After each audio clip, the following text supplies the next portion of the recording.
एक समय था जब भारत को सोने की चिड़िया ही नहीं बल्कि ज्ञान की भूमि भी कहा जाता था। दुनिया के कोने कोने से लोग भारत आते थे, सीखने के लिए, समझने के लिए और ज्ञान पाने के लिए। लेकिन फिर ऐसा क्या हुआ कि वही भारत जहाँ नालंदा जैसे विश्वविद्यालय थे, आज रटने वाली शिक्षा, मार्क्स की दौड़ और बेरोजगारी से जूझ रहा। क्या हमारी शिक्षा व्यवस्था पहले बेहतर थी या आज का आधुनिक सिस्टम सही है? आज हम जानेंगे भारत की शिक्षा व्यवस्था का पूरा इतिहास, गुरुकुल से लेकर डिजिटल इंडिया तक की कहानी। कि भारत में शिक्षा की शुरुआत हजारों साल पहले हुई थी। तब स्कूल नहीं हुआ करते थे बल्कि गुरुकुल व्यवस्था हुआ करती थी। बच्चे अपना घर छोड़कर गुरु के आश्रम में रहते थे और वहाँ सिर्फ किताबें ही नहीं बल्कि जीवन जीना भी सिखाया जाता था।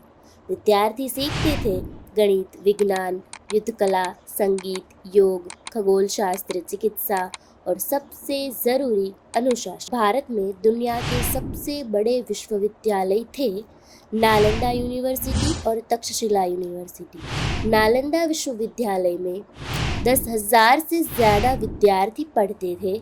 यहाँ चीन, कोरिया, जापान और कई देशों से स्टूडेंट आते थे। तक्षशिला में राजनीति, चिकित्सा और युद्ध नीति पढ़ाई जाती थी। यह वही जगह थी जहाँ महान शिक्षक चाणक्य ने शिक्षा दी थी। लेकिन इतिहास हमेशा एक जैसा नहीं रहता। विदेशी आक्रमण शुरू हुए और धीरे धीरे भारत की शिक्षा व्यवस्था टूटने लगी। सबसे बड़ा झटका तब लगा जब नालंदा विश्वविद्यालय को जला दिया गया। कहा जाता है उसकी लाइब्रेरी 3 महीनों तक जली थी। ज्ञान की वह रोशनी धीरे धीरे अंधेरे में बदलने लगी। फिर भारत आया ब्रिटिश शासन और यहीं से भारतीय शिक्षा व्यवस्था पूरी तरह बदल गई। 1835 में एक अंग्रेज अधिकारी आया, थॉमस मैकॉले ने कहा, हमें ऐसे लोग चाहिए जो दिखने में भारतीय हो लेकिन सोचने में अंग्रेज हो। इसके बाद शुरू हुई अंग्रेजी शिक्षा प्रणाली।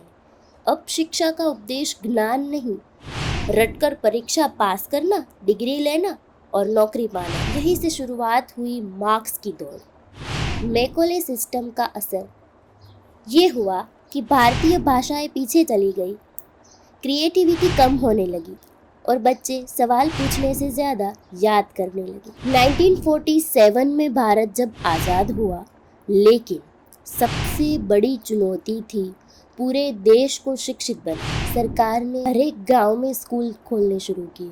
धीरे धीरे IIT, IIM और बड़े विश्वविद्यालय बने।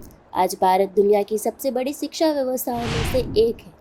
करोड़ों बच्चे स्कूल जाते हैं, ऑनलाइन क्लासेस होती है, AI और डिजिटल एजुकेशन तेजी से बढ़ रहा है। लेकिन क्या आज की शिक्षा सच में बच्चों को जीवन के लिए तैयार कर रही है? आज की सबसे बड़ी प्रॉब्लम्स ये है कि रटने की संस्कृति, बच्चों को समझने से ज़्यादा याद करवाया जाता है, मार्क्स का दबाव डाला जाता है। कई बच्चे डिप्रेशन और स्ट्रेस का शिकार हो जाते हैं।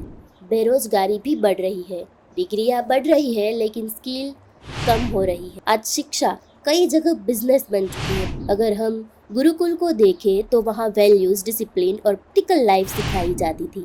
लेकिन मॉडर्न एजुकेशन में साइंस, टेक्नोलॉजी और ग्लोबल अपॉर्चुनिटी थी। यानी असली सवाल ये नहीं है कि पुराना सिस्टम अच्छा था या नहीं।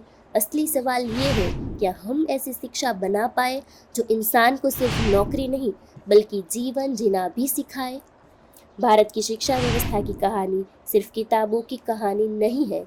यह कहानी है एक सभ्यता की जो कभी दुनिया को ज्ञान देती थी और शायद एक दिन फिर दे सकती है।